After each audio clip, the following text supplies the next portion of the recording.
Hello once again guys, it's me Unstable Voltage. Welcome to what is probably going to be the final episode of Age of Wonders 3, playing as an Archdruid. In the last video we actually managed to take out the capital city of our one remaining opponent. The only problem we've got now is we actually need to take out his leader. And he's being a bit of a pain by roaming around the map and making a general nuisance of himself. Most of my other cities are somewhat unattended, which is relatively problematic. I don't think we're going to have any issue with him being able to retake his capital. We should be okay there, although he may well try to sneak back in. So I am going to move another army down towards the capital, which is what I was doing sort of towards the end of the last video. So I'm going to start moving everybody down just so that they are nearby.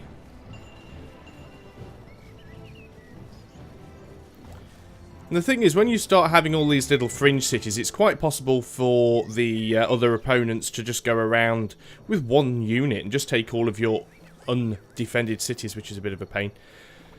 Pretty much researched everything now, apart from these final 6 spells. We might as well go for the one with elements, so all of our units gain terrain and climb bonuses, which would be probably the most useful. I'm not too bothered about the terraforming at this point. I need to try and cut him off to stop him backtracking up in that direction. So I am going to start moving this army down through here. It is a little bit problematic, of course, because it would mean going through the... You need to right click.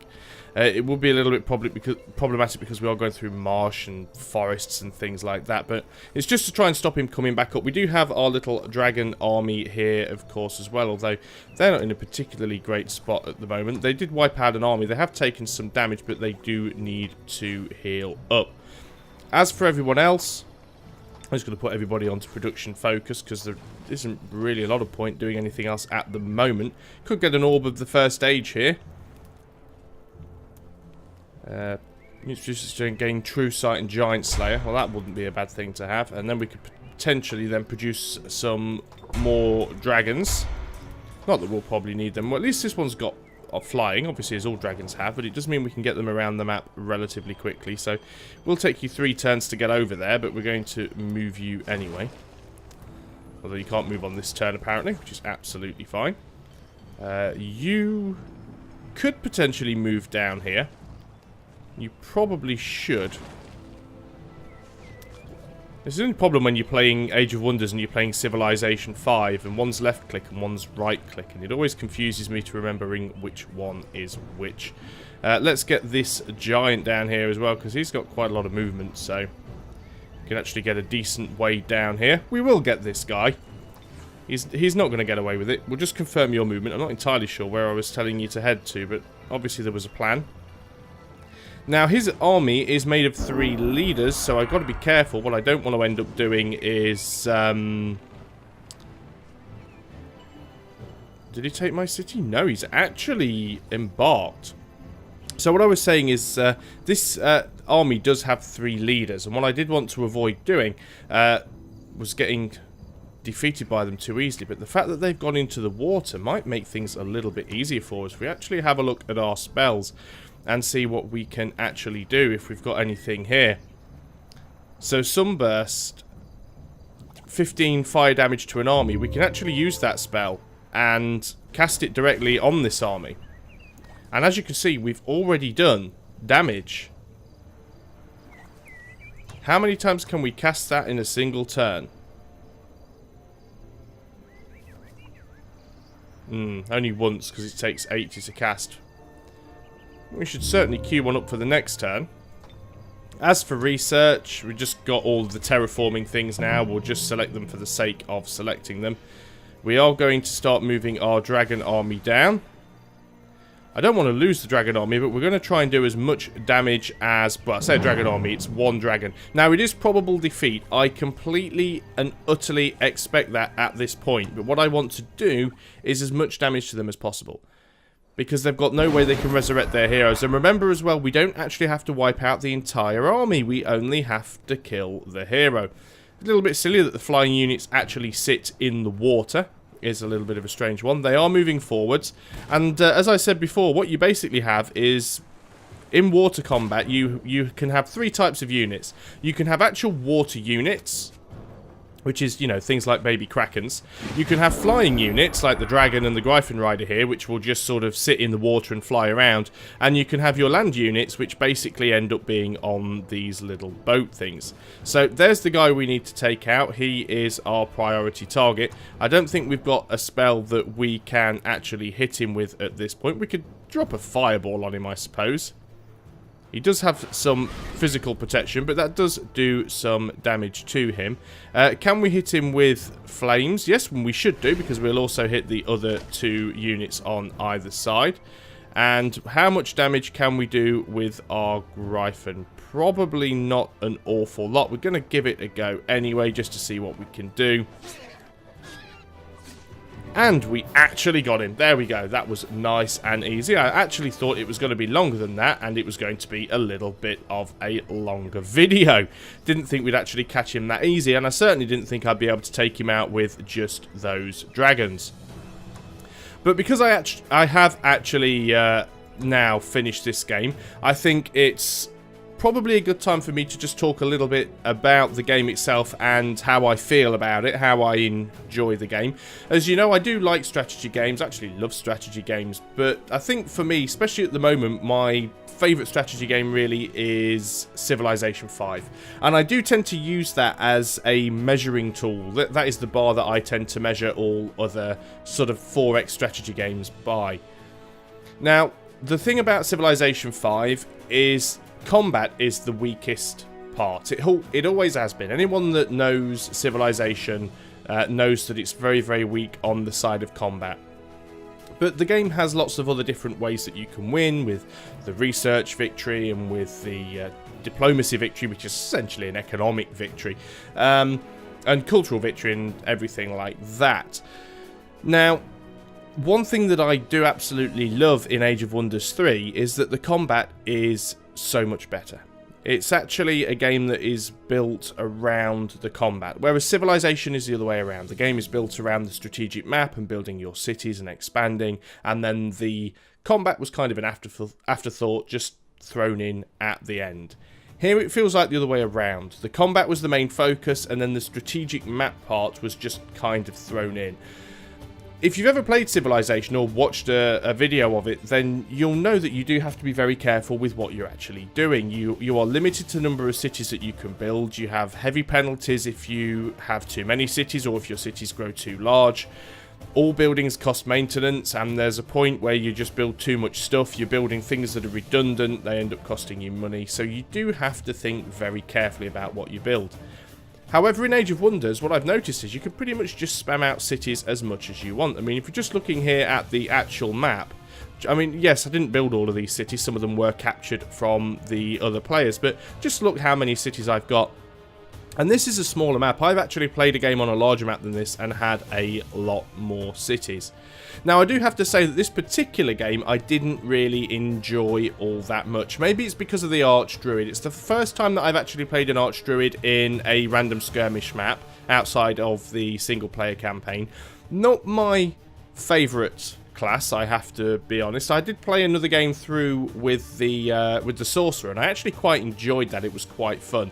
But what you do have to remember is that a lot of the spells and abilities are actually universal, and every class can use them, although there are a handful that are specific to certain classes. The same goes for the actual races. Some races seem to be much better than others. For example, the elves are an absolutely brilliant race because they've got the no penalty to range with their archers, and that's fantastic, especially with the Archdruid. As you saw, when we got up to a point where we actually had the hunters, they were absolutely amazing units. Compare them to something like the human units or the dwarven units, and they're not all that good. So you've got the 6 different races, and the 6 different races essentially all have the same units and the same tiers of units, but they have slightly different stats. And I still maintain that the elves and probably the draconian, well, the draconians are very good because they've got a high fire resistance and they do a lot of fire damage. The goblins are very good because they've got a high blight resistance and do blight damage. And the elves do have an intolerance to blight, a blight weakness, which is a bit of a pain, but the extra range that you can give their archers makes them absolutely brilliant. But the humans, the dwarves, and the other race, which is completely gone from my head at the moment, I don't know, I just didn't really sort of click with them. But it doesn't matter, because it doesn't matter which race you pick.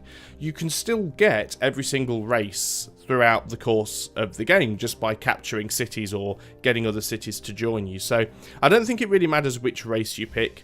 Which leader you pick, which class you pick certainly does make a difference. But like I said, again, there's only going to be a handful of spells that are unique to your particular class. And that said, once you're actually in battle, if you've got various different leaders controlling your different armies, you've still got access to some of the spells and abilities of other classes anyway. Now, I certainly think one of the reasons why I probably didn't enjoy it as much was because I was playing it on too easy a difficulty level. It was only the second game that I'd played right through, and I decided that, you know, I didn't know how well it was going to go.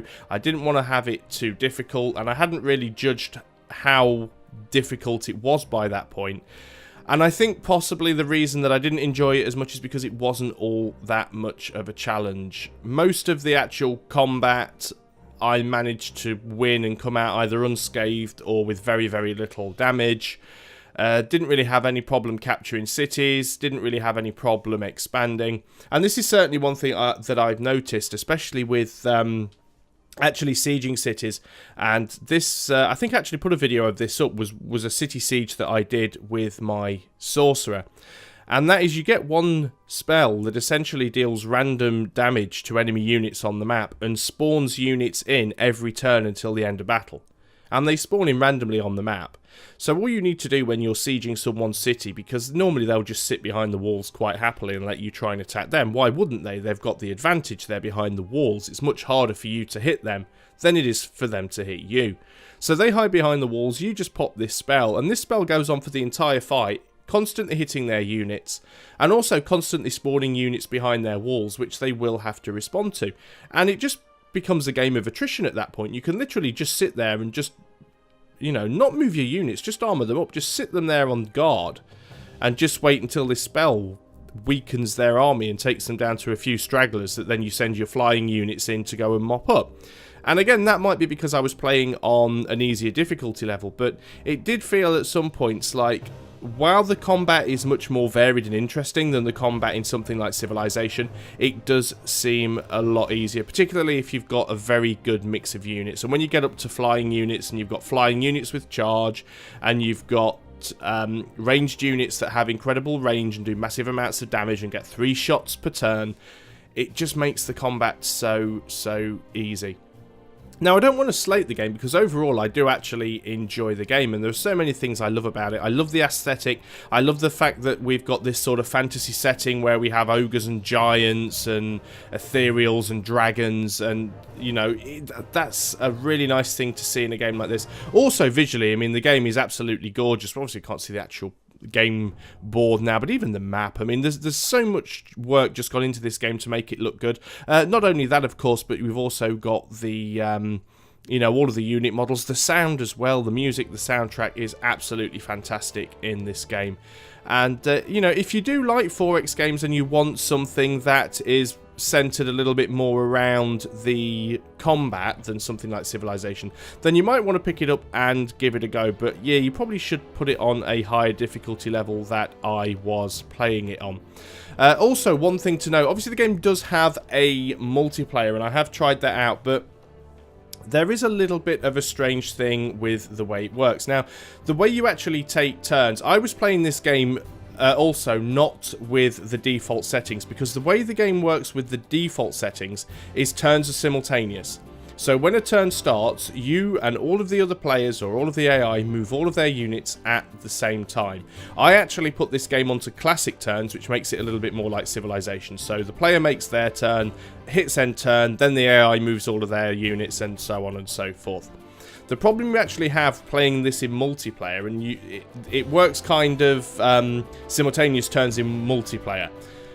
The problem you have, though, is if one of the players decides to enter into combat, the other player can do nothing but sit and watch the battle. Now, some of these battles can go on quite a while. We've seen some of them go on well over 20 minutes. Now, you imagine you're playing something like an 8-player game, and you've got 7 other players that can go into multiple battles. It could take hours and hours to get through a single turn.